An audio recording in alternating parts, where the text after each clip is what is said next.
தலைப்புச் செய்திகள். மொட்டு சின்னத்திலே ஜனாதிபதி வேட்பாளர் SLPP முடிவு.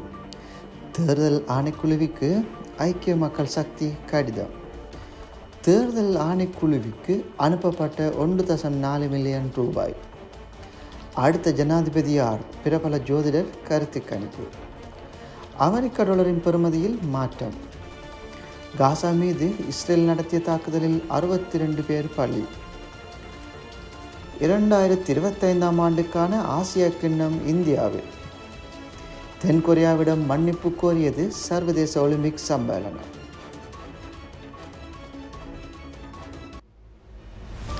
இனி விரிவான செய்திகள். ஸ்ரீலங்கா பொதுஜன பெரமுன கட்சி சார்பில் ஜனாதிபதி வேட்பாளர் ஒருவரை மொட்டு சின்னத்தில் முன்னிறுத்துவதற்கு தீர்மானிக்கப்பட்டுள்ளது. இன்று இடம்பெற்ற ஸ்ரீலங்கா பொதுஜன பெரமுனின் அரசியல் குழு கூட்டத்தின் போது இந்த தீர்மானம் எட்டப்பட்டுள்ளதாக ஸ்ரீலங்கா பொதுஜன பெரமுனின் பொதுச் செயலாளர் சாகர காரியவசம் தெரிவித்துள்ளார். இந்த தீர்மானத்துக்கு விரோதமாக செயற்படும் உறுப்பினர்களுக்கு எதிரான ஒழுக்காற்று நடவடிக்கை எடுக்கவும் தீர்மானிக்கப்பட்டுள்ளதாக அவர் குறிப்பிட்டுள்ளார். அதேவேளை ஜனாதிபதி வேட்பாளர் ரணில் விக்ரமசிங்கவை நியமிப்பதற்கு முன்வைத்த யோசனைக்கு ஆதரவு கிடைக்கப்படவில்லை என பிறிதொரு தகவல் தெரிவிக்கின்றது. ஜனாதிபதி தேர்தலுக்கு அஞ்சல் திணைக்களத்தில் செலவினங்களை மதிப்பீடு செய்து 1.4 பில்லியன் ரூபாய் தேர்தல் ஆணைக்குழுவுக்கு அனுப்பி வைக்கப்பட்டுள்ளதாக தெரிவிக்கப்பட்டுள்ளது. பிரதி அஞ்சல் மா அதிபர் ரஜித ரணசிங்க இந்த விடயத்தை தெரிவித்துள்ளார். பொது அஞ்சல் கட்டணம், பதிவு செய்யப்பட்ட அஞ்சல் கட்டணம், எழுதுபொருட்களுக்கான செலவுகள், போக்குவரத்து செலவுகள் மற்றும் நிர்வாக கட்டணங்கள் உள்ளிட்ட பல செலவுகளின் அடிப்படையில் இந்த மதிப்பீடு செய்யப்பட்டுள்ளதாக அவர் சுட்டிக்காட்டியுள்ளார். ஐக்கிய மக்கள் சக்தியின் பொதுச் செயலாளர் ரஞ்சித மத்துவ பண்டார தேர்தல் ஆணைக்குழுவின் தலைவருக்கு கடிதம் ஒன்றை அனுப்பியுள்ளார். தேர்தல் சட்டம் அனைவருக்கும் அமல்படுத்தப்படவில்லை என்ற துணைப்பொருளின் கீழ் அனுப்பப்பட்ட கடிதத்தில் 8 அம்ச விடயங்கள் அடங்கியுள்ளன. அரசாங்கத்தின் நிதியை பயன்படுத்தாது முன்னெடுக்கப்படும் பிரபஞ்ச வேலை திட்டத்தை ஜனாதிபதியின் தேர்தலை இலக்கு வைத்து நிறுத்த தேர்தல்கள் ஆணைக்குழு முயற்சித்த போதிலும் அரசு நிதியை பயன்படுத்தி முன்னெடுக்கப்படும் செயற்திட்டம் தடுக்கப்படாமை கவலை அளிப்பதாக அந்த கடிதத்தில் சுட்டிக்காட்டப்பட்டுள்ளது.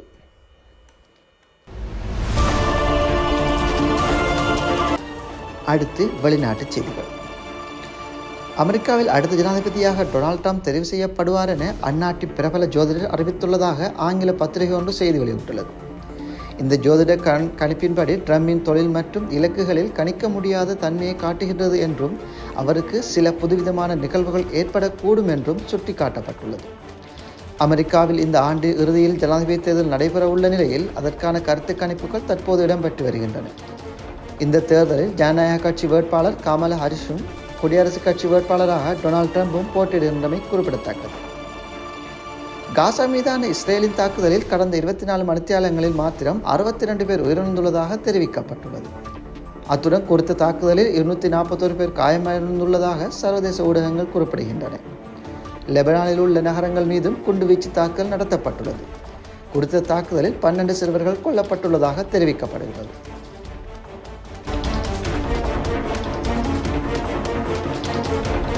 இனி விளையாட்டுச் செய்திகள்.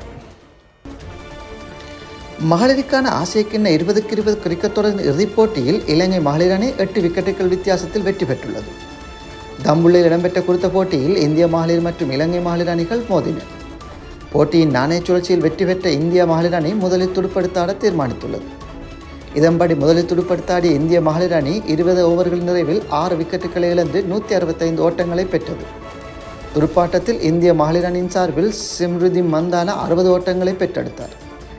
இதற்கமைய 166 எனும் வெற்றி இலக்கை நோக்கி துடுப்படுத்தாடிய இலங்கை மகளிர் அணி 18.3 ஓவர் நிறைவில் 2 விக்கெட்டுகளை மாத்திரமிழந்து வெற்றி இலக்கை கடந்தது. துடுப்பாட்டத்தில் இலங்கை மகளிர் அணி சார்பில் ஹர்ஷிதா சமரவிக்ரம 69 ஓட்டங்களை பெற்றுக் கொடுத்தார். இந்நிலையில் இந்திய மகளிர் அணியை வீழ்த்தி இலங்கை மகளிர் அணி ஆசிய கிண்ணத்தை தன்வசப்படுத்தியுள்ளமை குறிப்பிடத்தக்கது. 2025 ஆண்டுக்கான ஆசிய கிண்ண கிரிக்கெட் தொடர் இந்தியாவில் நடைபெற உள்ளது. அனாமதே தகவல்களை மேற்கோள் காட்டி இந்திய ஊடகங்கள் இந்த தகவல்களை வெளியிட்டுள்ளன. இதற்கான திகதிகள் இன்னும் இறுதி செய்யப்படவில்லை. எனினும் இந்தியாவின் பருவமழை காலம் முடிந்தவுடன் செப்டம்பர் மாதம் இந்த போட்டிகள் நடத்தப்படலாம் என்ற அந்த தகவல்கள் சுட்டிக்காட்டுகின்றன. 2024 ஆண்டுக்கான ஒலிம்பிக் போட்டிகள் பிரான்ஸ் நகர் பாரிஸில் நடைபெற்றது. இதன்போது இடம்பெற்ற அணிவகுப்பில் சுமார் 200க்கும் மேற்பட்ட நாடுகளைச் சேர்ந்த பல்லாயிரக்கணக்கான வீராங்கனை பங்கேற்றனர். குறித்த நிகழ்வின் போது தென்கொரியா அணியை தவறுதலாக வடகொரியா என அழைக்கப்பட்டு அறிமுகப்படுத்தப்பட்ட சம்பவம் அதிர்ச்சியை ஏற்படுத்தியுள்ளது. தென்கொரியா அணி அறிமுகப்படுத்துவதற்காக படகில் வந்து கொண்டிருந்த போது அறிவிப்பாளர் பிரெஞ்சு மொழி மற்றும் ஆங்கிலத்தில் வடகொரியாவின் அதிகாரப்பூர்வ பெயரில் அறிமுகப்படுத்தினார். இரு நாடுகளுக்கும் இடையிலான பனிப்போர் இன்னும் நடந்து வருவதால் குறித்த அறிவிப்பு பெரும் சர்ச்சையை ஏற்படுத்தியுள்ளது. இதற்கமைய இது தொடர்பாக சர்வதேச ஒலிம்பிக் சம்மேளனம் தனது உத்தியோகபூர்வ எக்ஸ் தளத்தில் மன்னிப்பு கோரியுள்ளது. இதுபோன்ற செய்திகளை தொடர்ந்து செவிமடுக்க பிவி நியூஸின் யூடியூப் சேனலை சப்ஸ்கிரைப் செய்யவும். நன்றி.